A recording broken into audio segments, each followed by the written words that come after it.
This KFAN podcast is sponsored by Builders and Remodelers, exclusive Twin Cities provider of Elements Windows. Get the highest quality windows at unmatchable value. Visit buildersandremodelers.com for more details.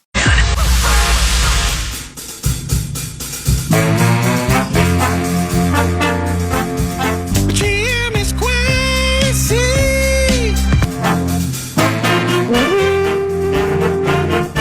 Free agency never fails on the Quasi train. He ain't heavy. He's a punter. Amen, brother. You lucky suckers. Paul Allen, you are a nut job. Shall we begin?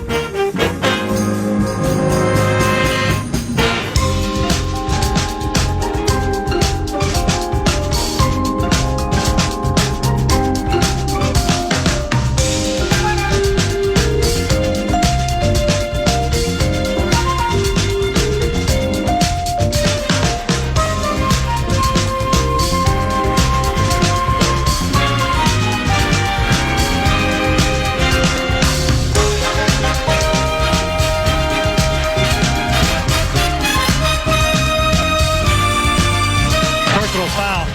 Clipping.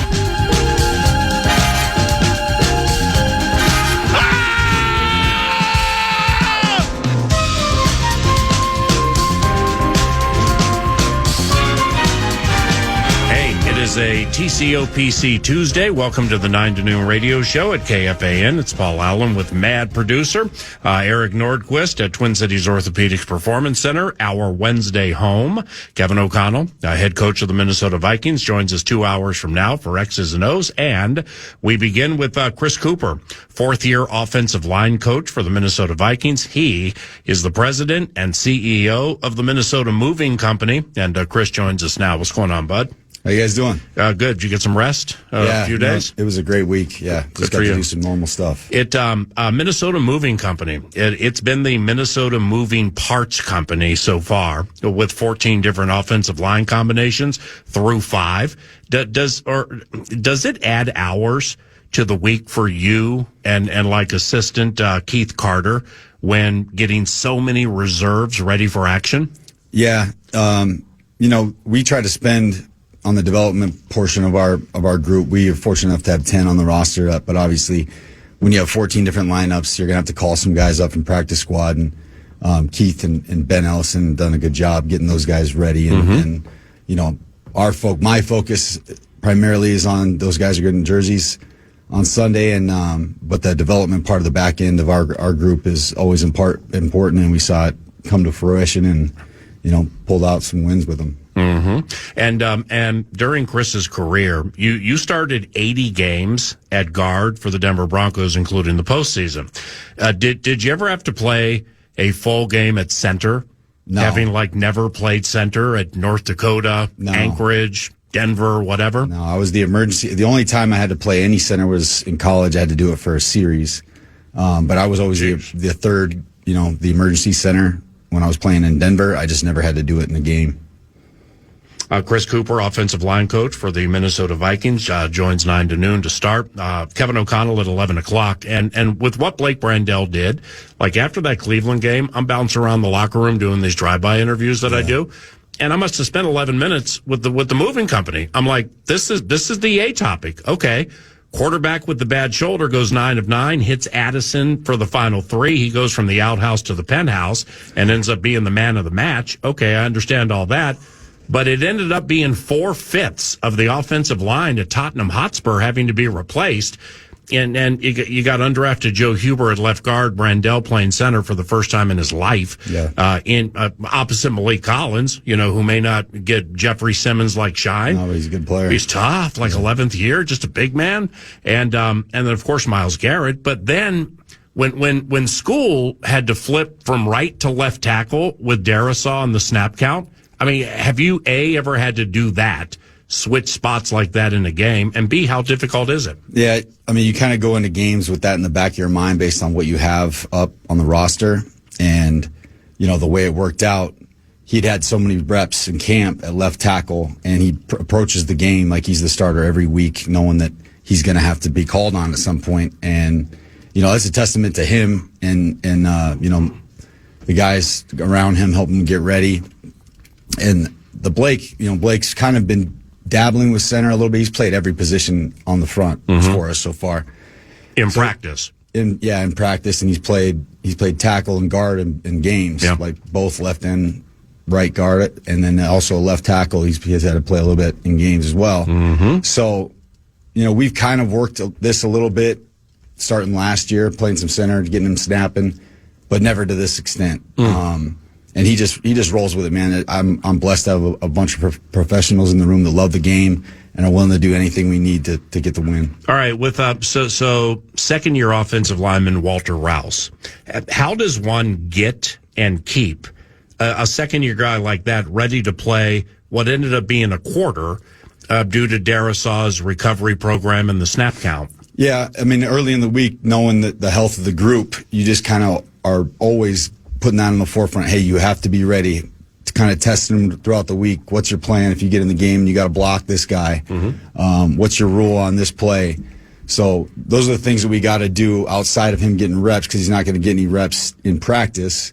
Those are the things we got to do to keep the guys on schedule, ready to go out there and execute the way the starters are. That being said, those reps are valuable, you know, and young players need those reps. Walt did a good job going out there without any reps and just picking up where we left off. So like on the sideline during the game, knowing it's coming, but not knowing when. Yeah. How do you do that?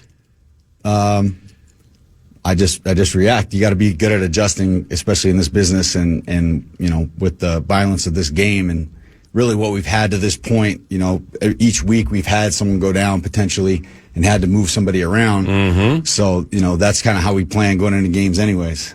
Christian Darasaw. Christian just changes almost everything when he plays, right? Yeah. Yep. He's done a tremendous job getting himself ready as quickly as he has. You know, we all know what kind of devastating injury he had, and all he did was put his head down all off season, all summer. And we're lucky to have him out there at this point in the season. You know, he's probably hitting his stride by week 8, I would think. Whereas, you know, initially we weren't thinking he was going to be out there for a little bit longer. Now, the Eagles, the next opponent, Sunday noon, KFAN, coordinated by Vic Fangio. You guys know each other quite well, don't you? Yeah. Yep, I was on his staff for 3 years. Have a lot of respect for Vic. He does a really good job defensive football, and those guys, he's got some really good personnel on that side. When you watch the Eagles or you know, working with Fangio, but specifically when you're getting ready for the Eagles, when you see Fangio's defense, whether he's down players or not, can you tell that he and Brian Flores like watch each other's work in the offseason? And the reason I say it is because Brian had a comment in the offseason where, you know, he's like, well, you know, we watch, you know, we look at a lot of stuff. Yeah. So today I might be looking at some Fangio. Tomorrow I might be looking at some Spagnuolo. Yeah. So I mean, it's in a copycat league. I mean, people will use other concepts and make it their own. But can you see some Flores defense in a Fangio defense?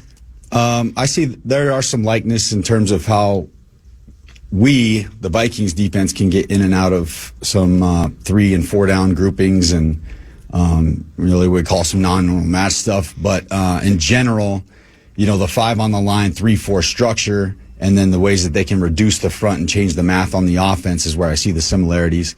I think they're different in terms of how they call games, and maybe there's, you know, some crossover study with coverages and things of that nature to hold some too high shell, and because that's what our defense does. That's what Vic's defense does as well.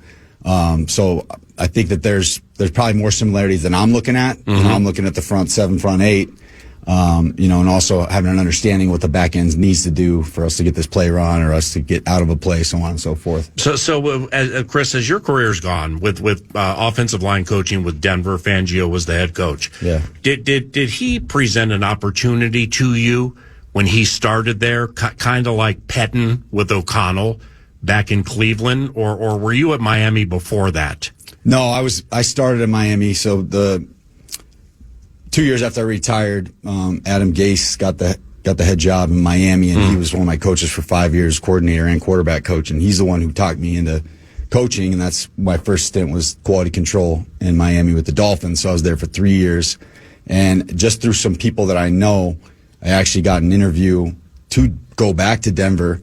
That was through Mike Munchak, who was the head O-line coach, who Vic has a lot of admiration for, and I hired him on the staff, but also had to go through the interview process with Vic and get to know him as well. But through those 3 years, I learned to really respect the way that he operates, especially defensive football. He gave me an opportunity, which is all you can ask for in this business. With Donovan Jackson, the head coach announced yesterday Donovan Jackson and Brian O'Neill should be returning to practice. With Jackson through the early stages of his career, what are you liking? I like his attention to detail. I like the way that he approaches the game. He wants to be one of the best. He understands that there's steps to that and there's work that needs to be done. But if you get guys like that love the game, that they eat, breathe, sleep it, you can work with that all day. All he wants to do is get better and improve every single minute of the day, and that's what we're here for.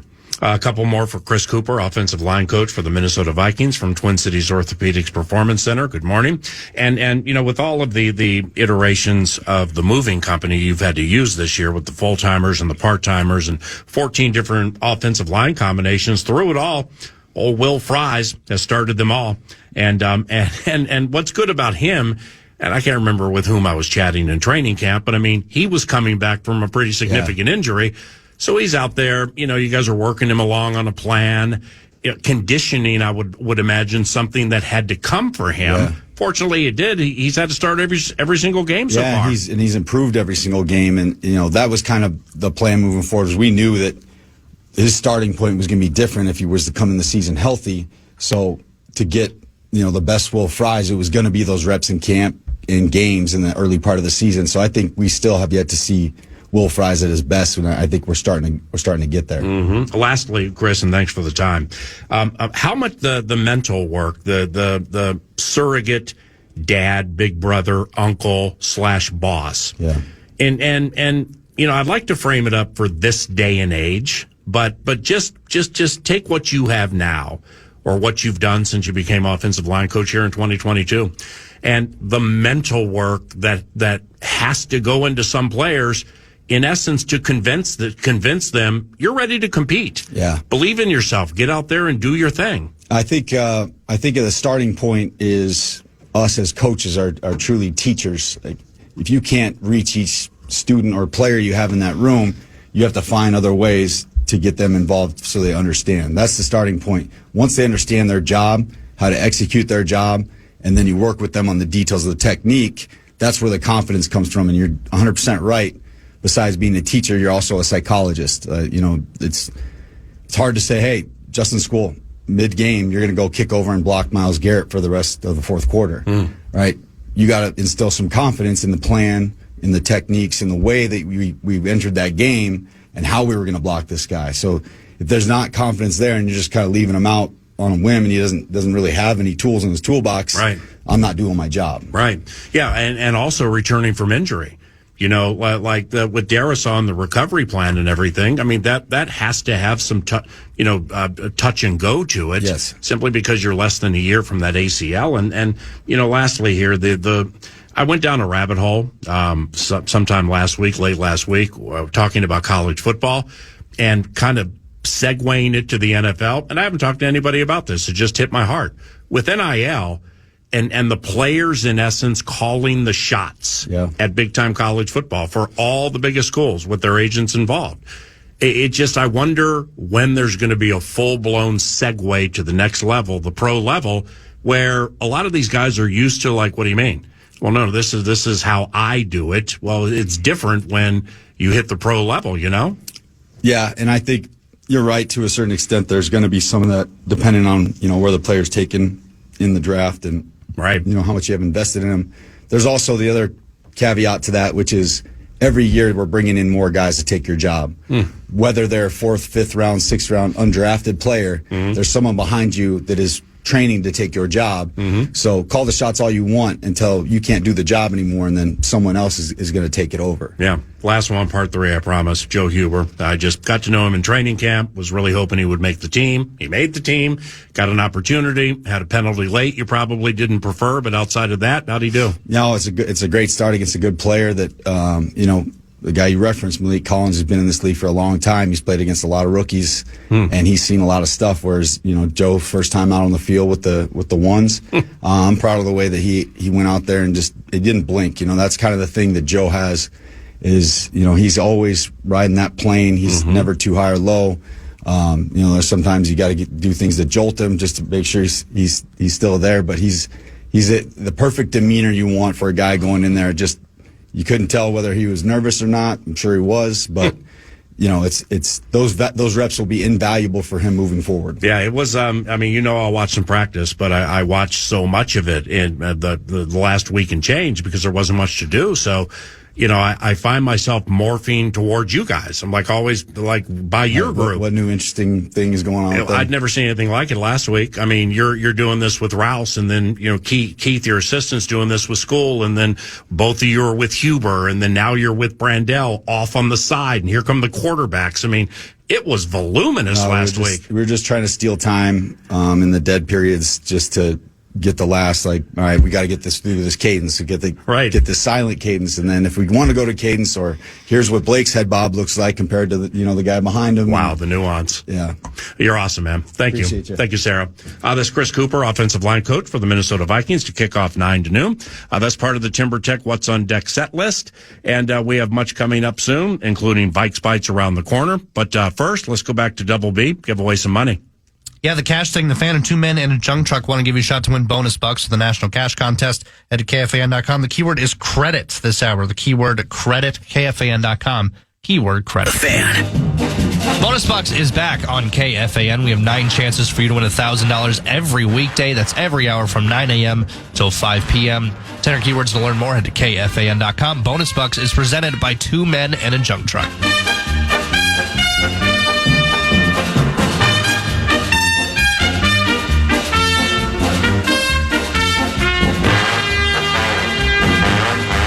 TCO PC Tuesday. We thank Timber Tech and TimberTech.com for the set list, Steve's Appliances for the marathons, Hoffman Cooling and Heating, When We Weekend Wrap, Canterbury Park for News du Nord. And we thank all of you for choosing us and winning with the 9 to noon duo. And speaking of thanking sponsors, Vikes Bites would be provided by Thousand Hills Lifetime Grazed Grass-Fed Beef, and you can shop online. A box of meat shows up at your doorstep. Your local Coburns and Kowalski locations are hot spots. Your local co-ops, they're proud sponsors of Gophers Athletics. And Matt and everybody, it's a Clearwater, Minnesota company. We love them. Thank you, Thousand Hills. I kind of want to build off of, it was awesome, by the way, to start the show with offensive line coach Chris Kuper. And, of course, one of the big A topics out of the Cleveland game with his MASH unit of the Minnesota Moving Company, just how well in certain spots they performed. And I'm just curious, because Ryan Kelly's on IR, and then Michael Juergens, it sounds like he's going to get back to practicing and getting reps in. I'm just kind of curious if Blake Brandell kind of made a case that regardless of what's going on, he's your starting center, not just Sunday in Philly or with Philly, but maybe moving forward. Now, Huber, a couple of penalties, the one late you referenced with the coach, imperfections, part of that conversation. Justin School playing 2 different positions in the same game. As wacky as it was, if Donovan Jackson, who I'll get to momentarily, if he is not ready to come back in full force with the wrist, I actually kind of think you still stick with Brandell, even if Juergens is ready to rock, and you put Joe Huber back at left guard. I don't know how much you've pondered that. I just really like seeing a guy step into a spot. He's never done it in a game that counted before. Unbelievable. And frankly, I can't, I don't care what the PFF scores are. I didn't look at them. I don't subscribe to it because I had to choose either PFF or StatHead, according to my wife. You saved a little money. And I just honestly, I really liked what I saw watching the Browns game back. And it was just a great moment of Brandel stepping up and performing at his very best. The team needed it. And I just think he's made a case while Ryan Kelly is on IR. He's our starting center. Well, with Jackson and O'Neal returning to practice, and Kevin O'Connell at his press conference yesterday said, that they return to practice with plans. Yep. So it's not like it's, I would guess it's not full throttle, especially if they have padded practice like they probably will out of a bye week. Yeah, it was like various capacities. Mm-hmm. Absolutely, those plans. Yeah, the right tackle spot still has me a little iffy. But I would think Darisaw, Jackson, Brandel, Fries, right tackle du jour. Yeah. But maybe O'Neal if he's practicing. But I'm with you on Brandel is more veteran than Juergens. So therefore, clearly he's able to do something for the first time in his life and help them find a way to win a game. Now, I didn't watch back. Really any of the Vikings-Browns game during the bye week. So I can't exactly pinpoint with Malik Collins and some other cats getting through in the middle. Yeah. Like I know Jordan Mason ran the wrong way on one sack. Right. Because I saw that on the replay during the game. And Huber was bested 1v1. There was Huber just didn't stand a chance. Mm-hmm. Malik Collins on that play was just too fast. But other than that, though, I watch back in its TV copy. I don't have the all 22 access, so I'm just watching the TV game back itself. Mm-hmm. And I just can't point to any moment in the game now through two full viewings and saying, man, Brandel just didn't look the part in that spot. And this is the best defensive front that they've faced all season. And I don't think he had a penalty in the game either. I don't think he did. Well, that would be big because he was the most penalized Vike last year. At the end of the equation. So, doing something new and overcompensating with holding or, maybe a botched snap leading to a false start, none of that happened. And you won the game. So it's getting to the point where quite honestly, I'd be surprised if Blake Brandel was not the center in the Philly game. So a couple of things from KO's press conference yesterday. One of the first questions, I think it was Matthew Collar, but I apologize if I'm wrong. Over the course of the bye and after 5 games, how on earth does Kevin O'Connell or anybody actually evaluate the squad when both sides of the ball have been ravaged by injuries? And over the course not just of the show, but of the week, and everybody's back at practice in earnest tomorrow. So we'll get to kind of get a feel in terms of reps here, reps there, availability, etc. But still, even through the bye, I'm still trying to wrap my head around what we have. Does that make sense? Whether it was into the season, it's a roster built to win now, and you love the tandem at running back. Well, you haven't had the tandem for 4 weeks. When fully healthy, let's get the kid QB behind the preferred 5 of the Minnesota Moving Company. Well, that's just not freaking possible. We're talking about Brandel, and we're talking about Joe Huber and Justin School potentially playing at right tackle on Sunday, who had to move over to left a couple weeks ago and won a 1v1 rep against Myles Garrett that allowed Carson to hit Justin Jefferson for 38 yards. So everything's freaking weird. The run defense, what's going on? In our 2 losses, the team has been just absolutely just crushed on the ground by a Gainwell, by a Bijan, who went for $170 last night in the win over the Bills. So it's like at every spot, you can have that conversation about, I'm liking more reps from Dallas Turner. What about Van Ginkel? I like how splashy at times Eric Wilson has been. Well, he's put into that spot because Blake Cashman's not there. And I wonder how the head coach has handled trying to truly evaluate what he has through the first month in a game when everybody's been hurt and everything's been discombobulated. Yeah, there were facets of Coach Kevin O'Connell's personality that, in the latter stages of the week and a half trip, I can't say that I've ever seen.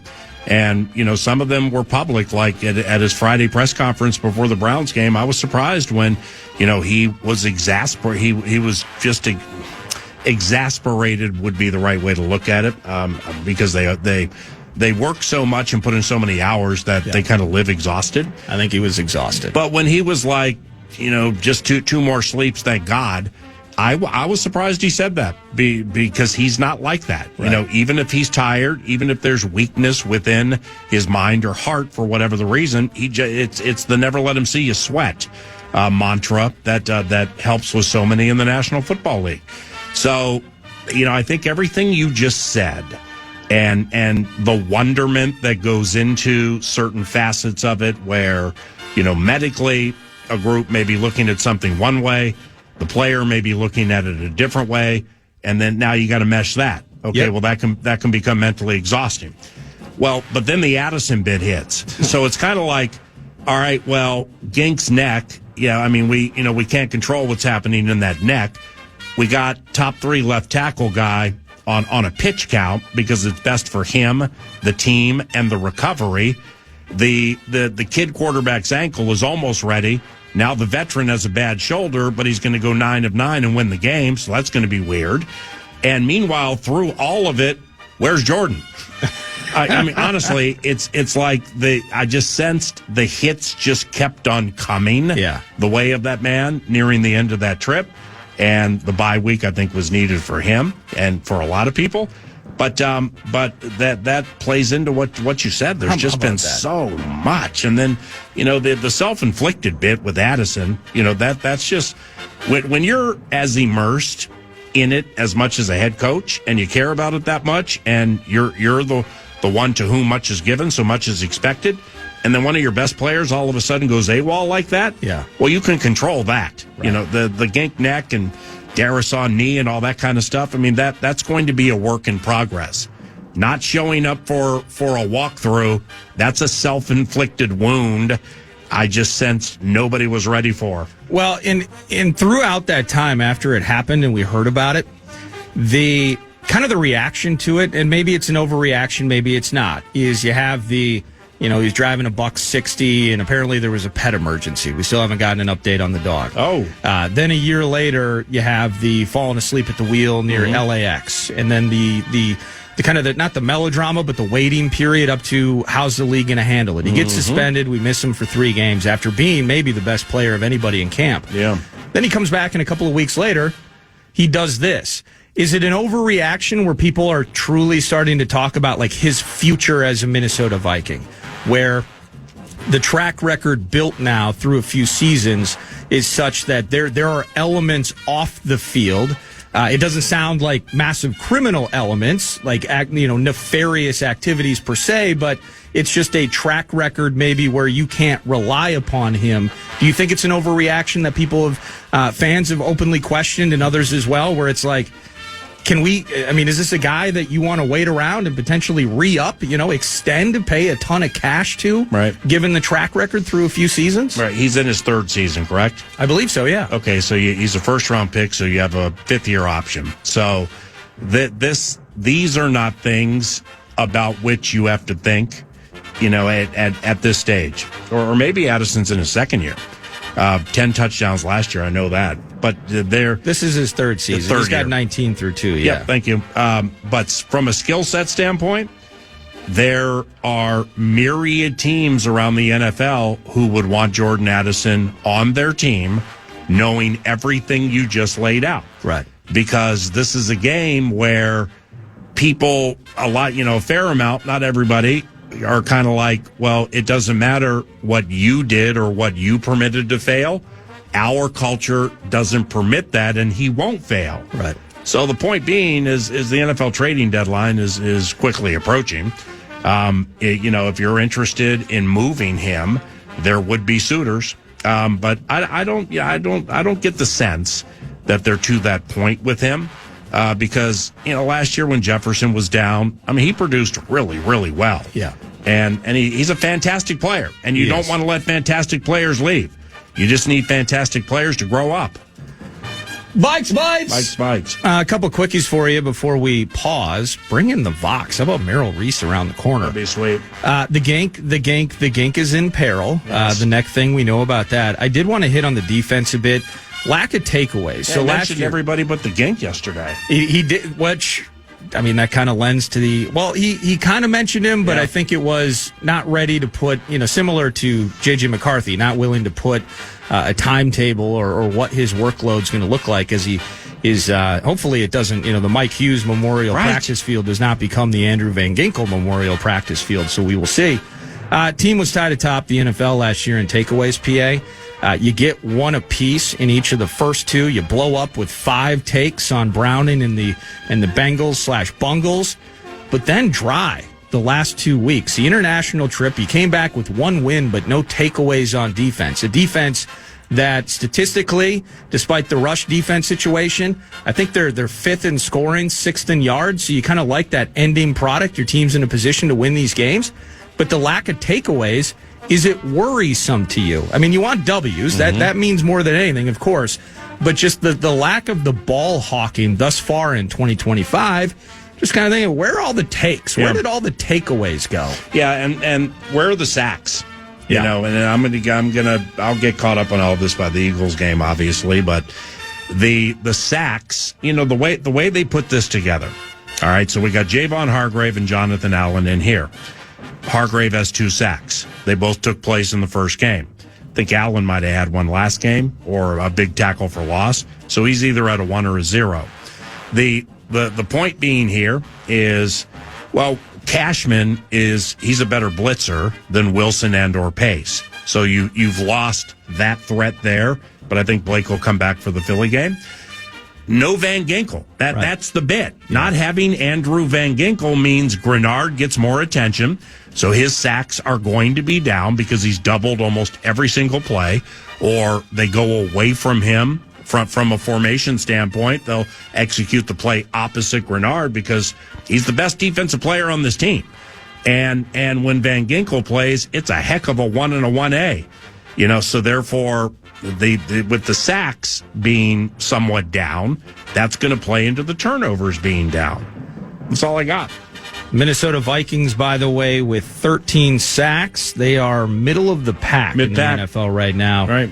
Oh, my goodness. We got teams already with... You got the Broncos with 30 sacks through 6 games. Yeah, look at that. They almost lost to Justin Fields playing the worst game at quarterback I think I've ever seen in the history of the NFL. Well, we talked about that Browns-Vikings game like this, or at least I looked into it. I'm like, either this thing is going to be kind of similar to what it was, a 21-14, 21-17, like that kind of game where you have to grind it out, or it could be one of the worst games we've ever seen where Dylan Gabriel's getting harassed by Flores the entire game, and we're struggling against Myles Garrett, maybe even more so in that defensive front in total, more so than we actually did. That Broncos-Jets game, I mean, that is a travesty if you're trying to market your product overseas. Yeah, it was a 7:30. I was in Colorado over the weekend, 7:30 a.m. Mountain Time. So I get up at 6:30 because I'm going to find a Broncos. It's like I'm going to take in this Broncos vibe as a fan, sit in the back and just and there were a lot of places open and everything. But, I mean, if you're trying to stay awake at 7:30, 7:40, 7:45, 8 in the morning, and you're watching that snooze fest, holy cow, was that tough. We're out of time. Thank you, Vikes Bites in Thousand Hills. One thing I do want to bring up with you and Gessling during the 10 a.m. hour is clues that you'll be looking for to determine who's going to play QB this weekend against the Philadelphia Eagles. So Perfect. We shall see. Merrill Reese is a 49-year play-by-play voice of the Philadelphia Eagles. The Elite Box joins us next for an adversarial update on Dim Birds. You're listening to KFAN.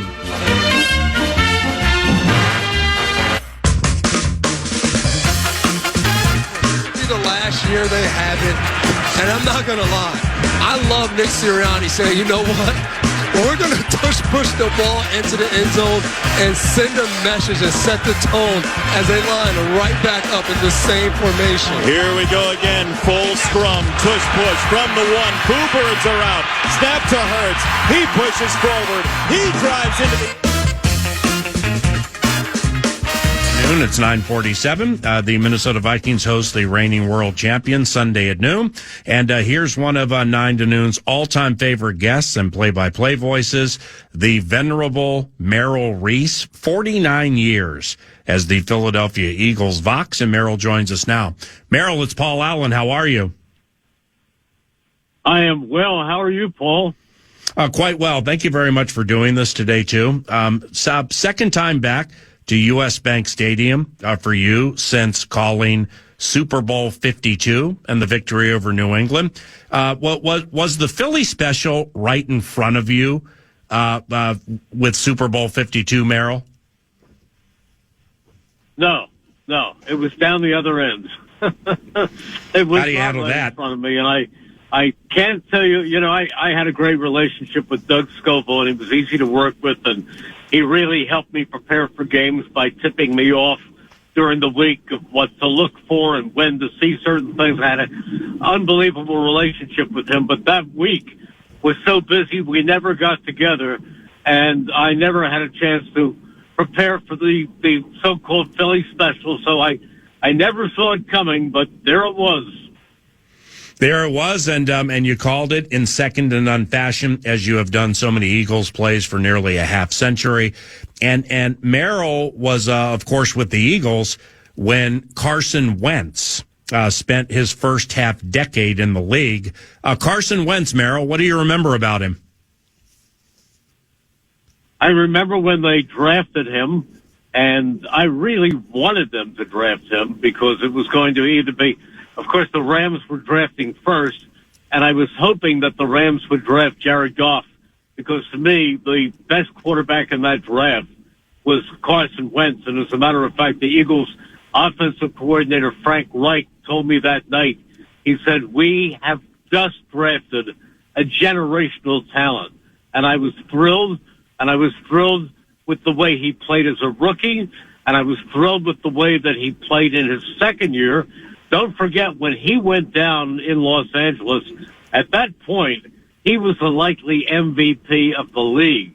And when he went down, everybody said, well, there go the Eagles' chances to even get to the Super Bowl. And Nick Foles came in and rallied them and did a great job. But Carson Wentz had 2 great years with the Eagles, exceptional years with the Eagles, and he was also a really, really good person and easy to get along with and easy to root for.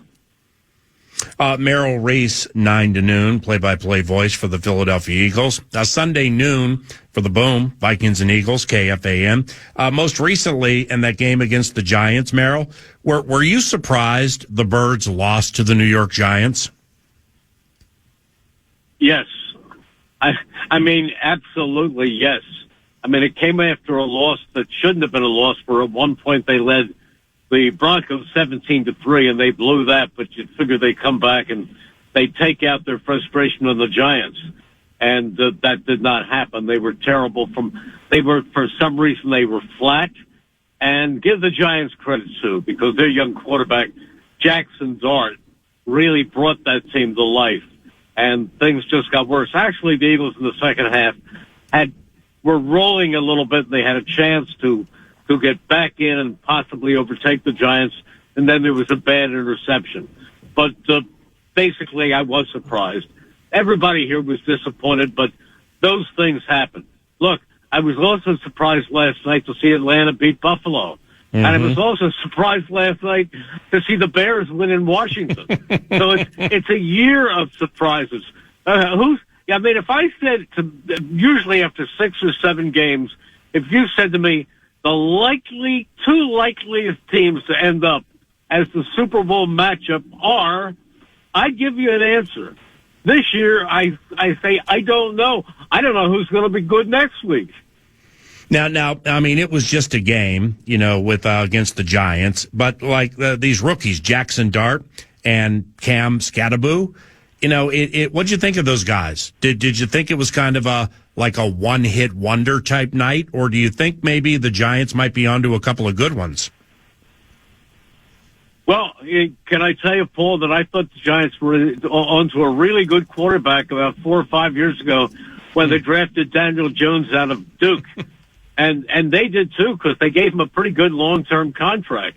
And now he's been revitalized in Indianapolis, and he's playing well. But I like Jackson Dart when I saw him at Ole Miss. I watch a lot of college football, as you probably do. And I thought he was a very good quarterback, and I thought that when he got his chance with the Giants, he has really given them a shot in the arm. Now, how long will it last? I don't know. But to me, he looks like a keeper. And look at what happens to quarterbacks.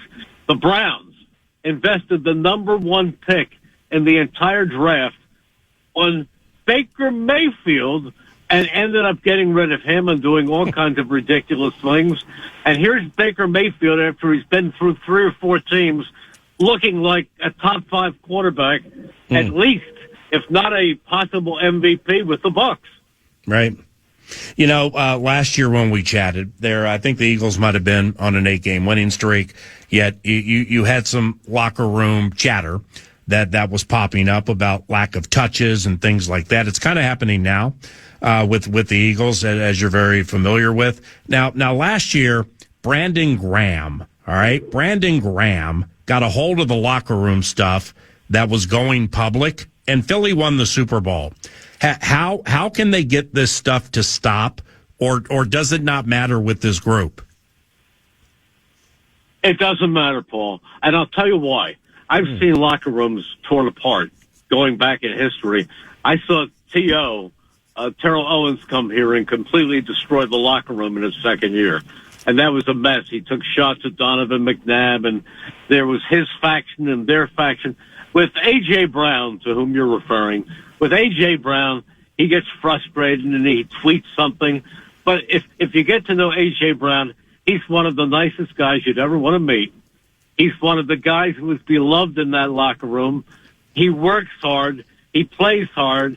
He had a little sign last year for a year over his locker that said, "I'm always open." But he does not rip apart the team. Everybody likes him, and they just say that's A.J. Brown. Besides, how many wide receivers have you ever met that don't have diva in them? I mean, I always kid and say the only 2 wide receivers I met who weren't divas were Harold Carmichael and Mike Quick. And I have to say that because Mike's my partner in the booth. But basically that happens with Mike's the greatest guy you ever want to meet, by the way. But I'll tell you what, I don't know what Justin Jefferson is like. I know he's a great player. What's he like as a person? Well, and it's interesting you say that, because an hour from now, every Tuesday, we do the radio show from the Vikings facility, and Kevin O'Connell joins for about 30 minutes. So we're going to have a half-hour chat with him on the radio about an hour from now. One of the questions or comments is going to be Jefferson, who's a natural leader, but he's kind of elevated it this year, having to go through 14 different offensive line combinations, 2 quarterbacks, no Jordan Addison. Then he comes back. Then he gets disciplined for a quarter. So Justin's seen a lot this year. And there's been no complaining behind the scenes or publicly about lack of touches or which quarterback he prefers. Justin has elevated, and he's always been a mature going kind of guy. But I'm glad you asked that, because he's elevated his team leadership maturity this year. It's been quite impressive. That's great. Well, the Eagles have their leaders too, and Jalen Hurts is one of those guys. He gives you everything that he has, and he's a bright guy, and he was the Super Bowl MVP. And he did something, Paul. I went to the ring ceremony and, of course, got the ring for the Super Bowl championship, and it meant a lot to me. But something happened the week later at training camp that meant even more. I was sitting in the press tent after practice, and somebody from the equipment room came out and gave me a box. And I said, what's this? He said, "This is for you." And I opened up the box, and lo and behold, there was a brand new pair of custom Air Jordan Eagles cleats. And on the white part of the cleat was written, "To M. Reese, you saw it when nobody else could. Love always, Jalen Hurts." Wow. And I've never had anything like that happen. And that's spectacular. That just made my tears came out of my eyes. That's what it meant to me. Yeah, I've always appreciated and respected him from afar, and the way he plays the game. Looking forward to seeing him this weekend. Just a couple more here, Merrill, and both on defense. Cooper DeJean, the Iowa kid. How's Cooper DeJean's second season going? He's great. He's a great kid, and he's a great player. He really is. He was shuffled into the corner for a while last week. It's been tough because they're not, and Phil, I'm not letting any team secrets out. You guys watched the tape, and your team knows the strengths and weaknesses of each opponent. Everybody knows everything these days. There are no surprises.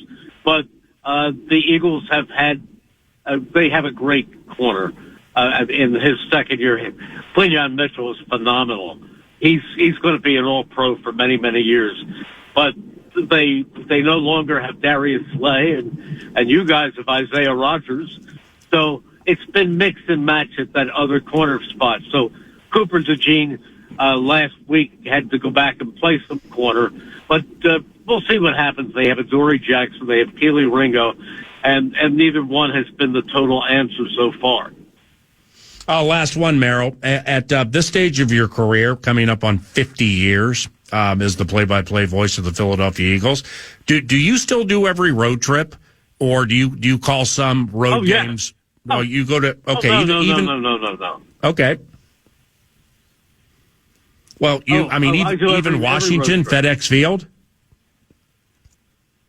Yeah, even Washington. The one I didn't take, and we did it remotely, was a preseason game in Miami 2 years ago, because that booth is so bad that you can't see half the field. And I said, it's only a preseason game. Let's stay home and do it. And we did. We did it off the big screen at the stadium, but in the booth. But of course, listen, I still walk 18 holes of golf. I still play golf 4 days a week. I'm not slowing down. And next year may be my 50th, but it's not my loss. I just signed a new long-term contract. So, God willing, I'm not going anyplace, and I have no plans to retire. And as long as I'm doing this, I'm going where they go. Yeah, and I'm not even sure where the Commanders play is still called FedEx Field. Probably has a different name. But the reason I asked it was it's Northwest Stadium. It's a dump.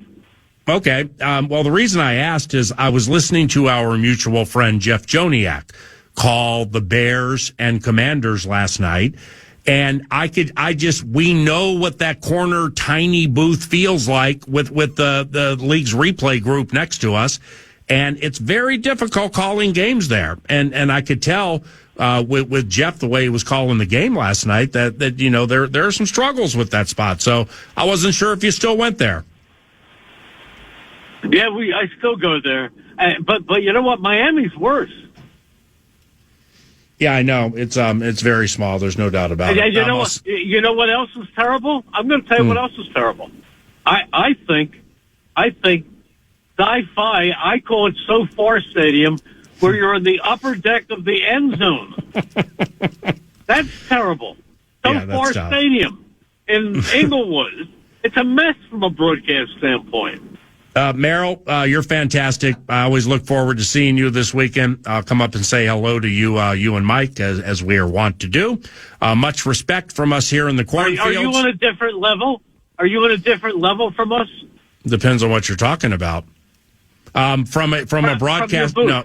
Yeah, we are. They were nice enough when they were developing U.S. Bank Stadium. Former marketing boss Steve LaCroix actually came to KFAN, the flagship, and asked us, where we would prefer to be. So we're a level below you, and at about the 30-yard line behind the Vikings bench. Oh my goodness! And we're in the corner of the end zone. You know what? When people ask me about the final call of Super Bowl 52, I said I was scared to death, because it wasn't that I was worried about the Eagles losing.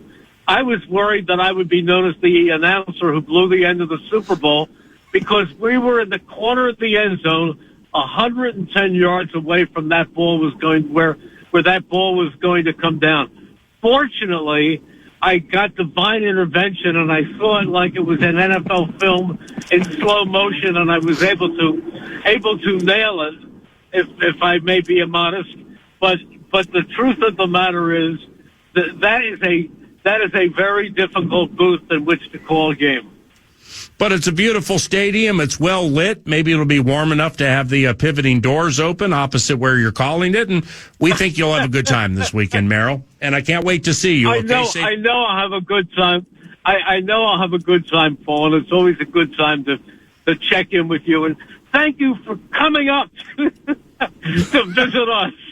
Safe travels, my friend. Thank you very much. See you, Paul. Take care. Bye-bye. Merrill Reese, 49-year play-by-play voice for the Philadelphia Eagles, concludes hour number 1. Into hour number 2, The Scribe, courtesy of Standard Heating and Cooling. That's next.